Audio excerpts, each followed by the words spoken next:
Bueno, muchísimas gracias, Mario, muchísimas gracias a la Fundación y bueno, para mí es un placer estar aquí con todos ustedes. Me gustaría empezar por decir que, bueno, en este día histórico, como ya se ha comentado, ¿no?, de la activación del artículo 50, hay algo que hoy mismo, pero no solo hoy, sino semanas, meses incluso, mi prima preguntándome, digo mi prima sí, porque mi prima está en Londres, está trabajando allí, y claro, me pregunta, bueno, ¿y qué va a pasar ahora, no? ¿Cuál va a ser la situación ahora? ¿Y qué nos tenemos que esperar? ¿Y cuáles son los tiempos y demás? Y lo cierto es que, como ya se ha venido señalando a lo largo de las anteriores dos presentaciones, hay muchas incertidumbres, pero también hay algunas cosas que sabemos, ¿no? Yo voy a centrar mi exposición, como ha señalado Mario, bien en cuestiones que sabemos que van a tener consecuencias especialmente negativas, pero también en dos aspectos que en ocasiones no se repara tanto y que son positivos para la Unión Europea en estos momentos, pero también de cara al futuro. Sabemos perfectamente que además de las consecuencias que tenga para la Unión Europea, pues desde luego tiene consecuencias para el Reino Unido, pero no la vamos a tratar en profundidad ahora, y las consecuencias en particular que tiene para el caso de España las va a tratar mi compañero Ignacio Molina a continuación, ¿no? Bueno, me gustaría seguir este pequeño inicio, esta pequeña presentación, señalando que sin duda alguna el Brexit es algo que es indeseado absolutamente por parte de todos los Estados miembros de la Unión Europea y por parte de las instituciones que componen el proyecto comunitario. Tan indeseado es que, bueno, a lo largo de la campaña por el referéndum se manifestaron de distinta manera como digo, tanto los Estados como la propia Comisión y el Consejo Europeo, en voz de sus presidentes respectivos, señalando incluso, ¿no?, que podría significar de manera demasiado dramática quizás el fin de Occidente. Bueno, no va a ser el fin de Occidente y desde luego tampoco va a ser el final de la Unión Europea, pero es un reto muy importante que tiene unas consecuencias considerables y las que tenemos que reparar y las que tenemos que pensar, ¿no? De hecho, la Unión Europea, incluso antes de esta campaña por el referéndum, estuvo negociando durante meses con el anterior primer ministro, con David Cameron, para llegar a algunos acuerdos en los que, bueno, se tuviesen en cuenta las preferencias británicas y que fuesen aceptables para todos los socios, y finalmente se consiguió llegar a ese acuerdo, pero el primer ministro no consiguió venderlo, a pesar de que bordeaba unas líneas incluso legales del propio proyecto europeo, que en última instancia, pues bueno, como el referéndum fue negativo para las expectativas del primer ministro, pues en cualquier caso pues no han entrado en vigor esas consecuencias y por tanto no tenemos que ver pues cómo se llevan a cabo, sobre todo lo relativo al conocido como freno de emergencia, según el cual pues se limitaban los beneficios sociales, las prestaciones a los ciudadanos comunitarios que fuesen al Reino Unido durante una serie de años. Bueno, no estamos en ese escenario, estamos en un escenario que realmente en el que caminamos hacia esa ruptura y en el que tenemos pues un marco temporal de al menos 2 años para el divorcio y muy a ciencia cierta muchos años más para poder tener un acuerdo en el que entren todas las cuestiones comerciales, pero también otras que son de relevancia absolutamente imprescindible para la Unión Europea y para el Reino Unido, como son las securitarias, ¿no? Y más al hilo de lo que hemos vivido recientemente en el atentado de Londres. Bueno, me gustaría también, justamente antes de ir ya al meollo de mi presentación, señalar que lo que vimos, y también se ha mencionado en parte, ¿no?, lo que vimos después de ese referéndum del 23 de junio es como una mayoría de los británicos, pero al mismo tiempo una mayoría muy pequeña de los mismos decidieron por la opción de la salida, y que ello automáticamente, si bien es cierto que era un referéndum consultivo, no había una obligación legal de seguir lo que se dirimió en ese plebiscito, acabó provocando, después de una crisis interna muy grande del Partido Conservador y de un ascenso al poder de Theresa May, que la primera ministra, dijese esta frase del Brexit es Brexit. A continuación pues se siguiese un proceso según el cual no solamente era Brexit, sino que también pues era un hard Brexit o un Brexit duro, que acababa significando la salida del mercado interior. ¿Y por qué digo esto? Porque es muy importante de cara a entender probablemente la mayor consecuencia positiva para la Unión Europea que ha tenido o que está teniendo esta salida británica, ¿no? Y es la reconstrucción, en cierto modo, de una unidad en torno a la salida británica, ¿no? En el sentido de que desde el Reino Unido, desde el principio, se argumentó que sí que se quería permanecer en el mercado interior y que, bueno, ¿por qué no? Pues esto nos beneficia a todos, pues por tanto sigamos de alguna manera, tengamos acceso y demás. Y desde la Unión Europea, sin embargo, lo que se planteó desde el minuto 1, prácticamente desde justo que se celebró el referéndum, es, no señores, nosotros no vamos a negociar hasta que ustedes articulen el artículo 50 o activen el artículo 50 y sobre todo no vamos a permitir algo que es absolutamente sustancial a la propia existencia del mercado interior, como es el respeto de la libre circulación de trabajadores que existe hoy en día y que si no se respeta, pues por tanto no hay acceso o no hay permanencia dentro del mercado interior. Bueno, esta cuestión del mercado interior, esta unidad en torno a las exigencias del mercado interior o para la permanencia en el mercado interior han ido también de la mano de la señalización de otras dos cuestiones que han sido o que son fundamentales también para seguir en el mismo, como son la contribución económica al presupuesto comunitario y el respeto a la jurisdicción del Tribunal de Justicia para la Unión Europea. Esos tres elementos, respeto a la jurisdicción del Tribunal de Justicia para la Unión Europea, respeto a la libre circulación de trabajadores y aporte continuado en el tiempo con sumas considerables al presupuesto comunitario, son tres elementos que desde el Reino Unido no se acepta que tenga que seguir y de hecho se considera que precisamente eso significa o esos fueron los motivos, el rechazo a esas tres cuestiones fueron los motivos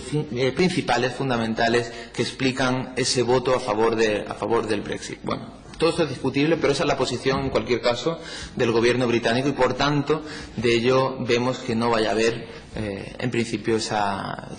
que no haya ese reclamo, en última instancia, de la permanencia en el mercado interior y, por tanto, que no vaya a haber como consecuencia del mismo la permanencia, ¿no? Como decía, lo más importante ha sido esa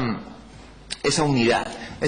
que ha habido desde el día prácticamente 1 de la salida británica o de la decisión en el referéndum y en base a eso que no estaba necesariamente garantizado. De hecho, en muchas ocasiones lo que se había venido diciendo era que, bueno, probablemente por efecto contagio, lo veremos posteriormente también en las consecuencias negativas que pasaré a contar, que por ese efecto contagio probablemente las discrepancias dentro del seno de la Unión Europea se harían más fuertes y no serían capaces de mantener una visión unitaria y, por tanto, ese eslogan un poco de divide y vencerás por parte de los británicos acabaría convirtiéndose en una realidad. No, lo que hemos visto hasta la fecha es una reacción, como digo, desde la unidad, en la que se ha lamentado, pero se ha respetado la decisión británica, en la que se ha urgido al Reino Unido a activar el artículo 50 lo antes posible. Han tardado 9 meses, por tanto es también lógico que la Unión Europea se tome su tiempo para poder procesar el texto que precisamente hoy se ha lanzado por parte o se ha activado por parte del Reino Unido. De hecho, hasta dentro de un mes no vamos a ver cómo en el próximo Consejo Europeo se publiquen los guidelines de los líderes de la comunidad. Y no solamente se ha producido este lamento, se ha producido esta idea de que el Reino Unido tenía que acelerar el proceso, sino que además se ha dejado muy claro desde el principio que quien aquí tiene que negociar por parte de la Unión Europea es la Comisión y no así los Estados miembros. Y esto es algo que también no estaba absolutamente claro, y los británicos han ido intentando desunir, en el sentido de acercarse no solamente a los Estados miembros, sino también a sectores determinados de los Estados miembros, para que estos a su vez intentasen influir en los gobiernos de los distintos países de la Unión Europea para que se suavizase la posición de dichos Estados, ¿no? Bueno, pues de momento efectivamente tampoco lo han conseguido, ¿no? Otro de los elementos importantes de esta unidad, como señalaba anteriormente, es esa necesidad de respetar la libre circulación de trabajadores, lo he comentado anteriormente, como uno de los principios fundamentales del mercado interior. Y el quinto elemento y segunda consecuencia, un poco al hilo de esto, ¿no? Importante y positiva para la Unión Europea, es cómo se ha lanzado desde el primer momento la idea de que no se para aquí el proceso de integración, sino todo lo contrario. Vamos a aprovechar esto, vamos a sentirlo como oportunidad para relanzarlo, ¿no? Como decía, esta es una de las consecuencias de la unidad, pero al mismo tiempo es otra consecuencia en sí misma, porque se ha acabado lanzando un proceso de reflexión que desde el mes de junio ha tenido ya pues varios hitos fundamentales, ¿no? Entre ellos, y sin ir más lejos, pues tenemos la conocida como Declaración de Bratislava en septiembre, después de una serie de consultas a lo largo de todo el verano entre el presidente del Consejo Europeo y los distintos líderes, Angela Merkel y líderes de otros países, también en distintos foros, como ya pueda ser el formato de los ministros de Asuntos Exteriores de los países fundadores, o la reunión que se ha celebrado ya por 2 veces entre los países del sur, o incluso la foto reciente en Versalles entre los líderes de Alemania y Francia, pero también Italia y España, ¿no? En ese sentido, y posterior a esa declaración de Bratislava, que daba finalización a la cumbre de la ciudad que lleva el mismo nombre en septiembre pasado, hemos visto también como el trabajo continuado en los últimos meses, ¿no? Y ha culminado hasta la fecha, porque es un proceso que va a seguir en esta declaración de Roma, que da un poco celebración al 60 aniversario de la firma de los tratados de Roma, ¿no? Y en ese mismo sentido, en el sentido de esta continuación del proceso de reflexión, hemos visto que las aportaciones no han sido solamente de los Estados miembros, sino que el propio Parlamento Europeo ha aprobado varias resoluciones, y que la Comisión Europea, la Comisión de Juncker, ha aprobado y adoptado un libro blanco en el que no se apuesta claramente por ninguna alternativa, pero se proponen 5 para que precisamente los Estados miembros sean los que consideren hacia dónde hay que caminar, ¿no? Si debemos integrarnos más, si debemos integrarnos menos, si debemos mantener un statu quo, en qué condiciones, etcétera, ¿no? Pero en cualquier caso, es una consecuencia positiva del Brexit, no solamente lo que he comentado al principio de esa unidad, que ojalá se mantenga a lo largo de las negociaciones, sino también que se haya dado lugar al inicio de un proceso de reflexión que estaba paralizado durante muchos años también, como consecuencia de las múltiples crisis que hemos estado viviendo, y que sin duda alguna pues era ya hora de comenzar, ¿no? Pero bueno, además de estas cuestiones que son esperanzadoras para el presente y también para el futuro de la Unión Europea, hemos visto otras, o ya podemos prever otras de cara al futuro a corto plazo, que no son tan positivas, de hecho que son manifiestamente negativas. Y me gustaría nombrar algunas, pero hay más, por supuesto, ¿no? Antes de cederle la palabra a mi compañero Ignacio, ¿no? Bueno, la primera consecuencia negativa es que sienta un precedente. Hasta la fecha no nos habíamos encontrado nunca con que un Estado miembro de la Unión Europea saliese de la Unión. Y encima, en este caso, lo hace de manera voluntaria. Es verdad, hace 2 años estuvimos viendo cómo hubo amagos serios de la posible salida de Grecia, pero Grecia realmente no tenía voluntad política por salir de la Unión Europea, por lo cual ni por la Unión Europea ni del euro. que era sobre todo el caso de la posible más expulsión, ¿no? Más que de la Unión Europea. Pero en cualquier caso, de ahí se salió, no Grecia, sino se salió el debate político. Finalmente Grecia se mantuvo en el euro, se ha mantenido hasta ahora a pesar de sus problemas, y a pesar de ello, pues apenas un año más tarde se produjo este referéndum que ha acabado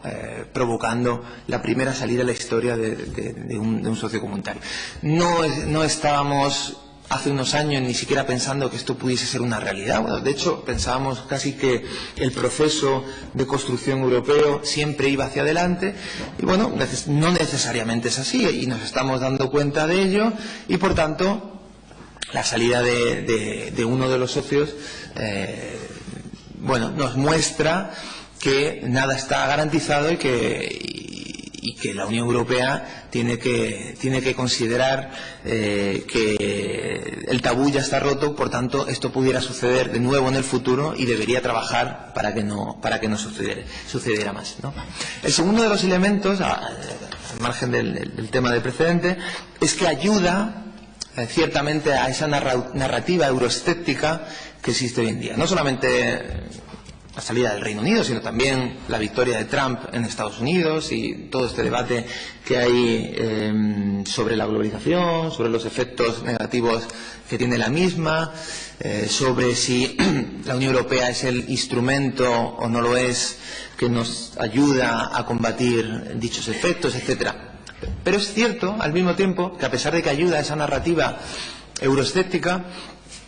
que no nos hemos encontrado desde la salida británica o desde el referéndum británico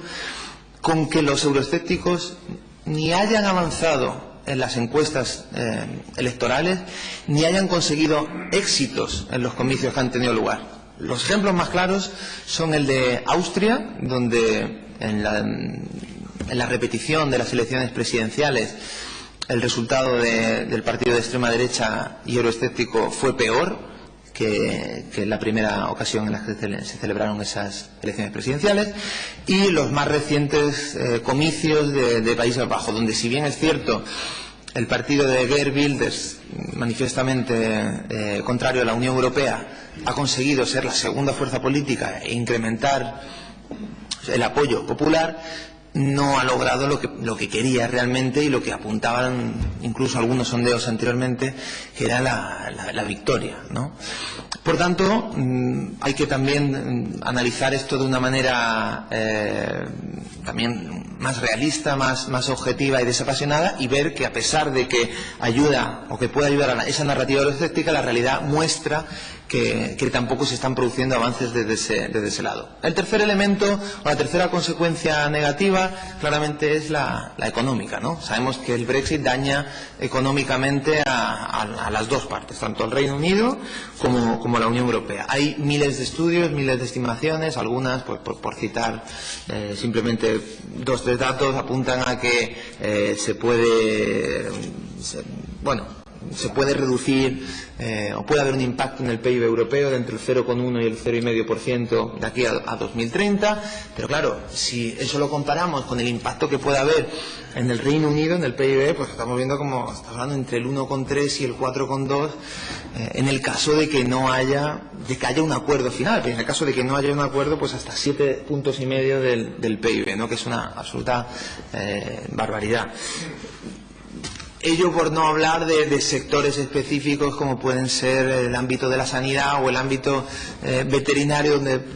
hoy justamente leía un artículo en el País en el que se mencionaba el caso de un español que precisamente tiene una empresa que realiza las certificaciones veterinarias de prácticamente la totalidad de la carne, ¿no? Que viene de los mataderos del Reino Unido, ¿no? Y donde de 500 empleados, pues 2 eran británicos. Bueno, imaginaos el impacto que puede tener en ese sector, pero bueno, en tantos otros, ¿no? De todas maneras, también es cierto que hay que relativizar en cierto modo esta cuestión, porque no sabemos, y no vamos a saber hasta dentro de mucho tiempo, cuál va a ser el tratado que tenga el Reino Unido con la Unión Europea, y por otro lado, sabemos que las estimaciones hay que tomarlas con precaución, porque ya apuntaban también que justamente después del Brexit o del referéndum, iba a haber un impacto tremendo en la economía británica, y no ha sido cierto. También en ese sentido hay que apuntar que es que todavía no ha habido Brexit. Y el impacto que ha sido en la libra esterlina, y ahí sí que ha sido importante. Por tanto, bueno,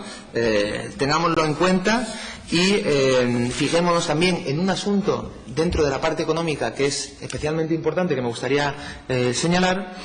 que es el relativo a la contribución presupuestaria. Sabemos que el Reino Unido es un contribuyente neto, a pesar de todo el asunto del cheque británico que sabemos, de la devolución que se le hace al Reino Unido.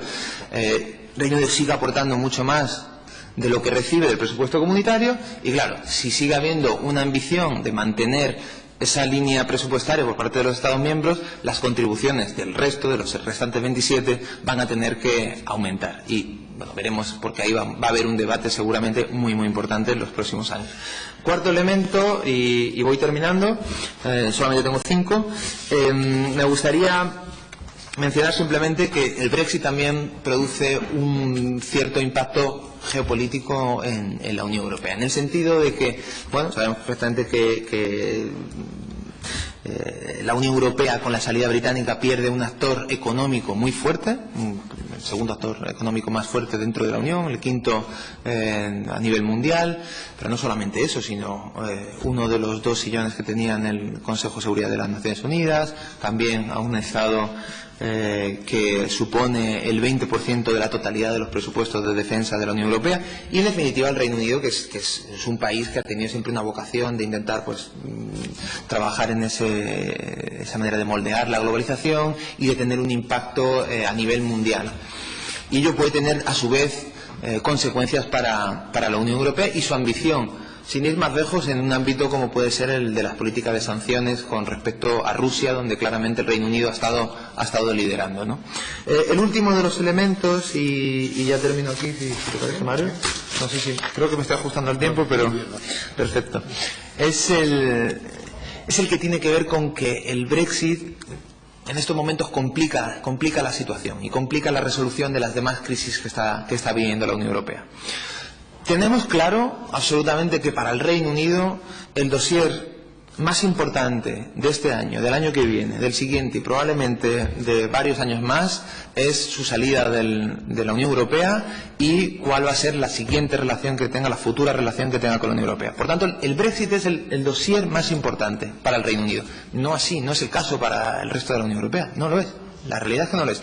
Y en esto nuestros amigos británicos pues no lo tienen todavía demasiado bien interiorizado y siguen pensando que para el resto de la Unión Europea es tan importante como para el Reino Unido. No es verdad, pero sí es importante. Es un dossier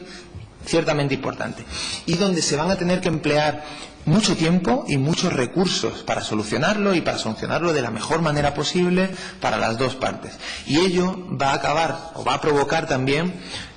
que esos recursos y que ese tiempo no se pueda dedicar a la resolución de otras tantas crisis que está viviendo en la Unión Europea en estos, desde hace bastantes años, ¿no? Al menos desde que sucedió toda la crisis constitucional tras el no de Francia y de Países Bajos a la Constitución Europea, pero luego, por supuesto, crisis económica, crisis del euro, crisis de refugiados, las relaciones con Rusia a raíz de Crimea, pero no solamente Crimea, la crisis de Estado de Derecho con Polonia, bueno, y no voy a mencionar más porque podría seguir hablando de las mismas y estaría demasiado tiempo. En cualquier caso, como vemos, hay muchas cuestiones que solucionar, hay poco tiempo, hay pocos recursos y ciertamente el Brexit condiciona y complica más la situación. Y bueno, yo creo que lo dejo aquí y nada. A ti, Nacho.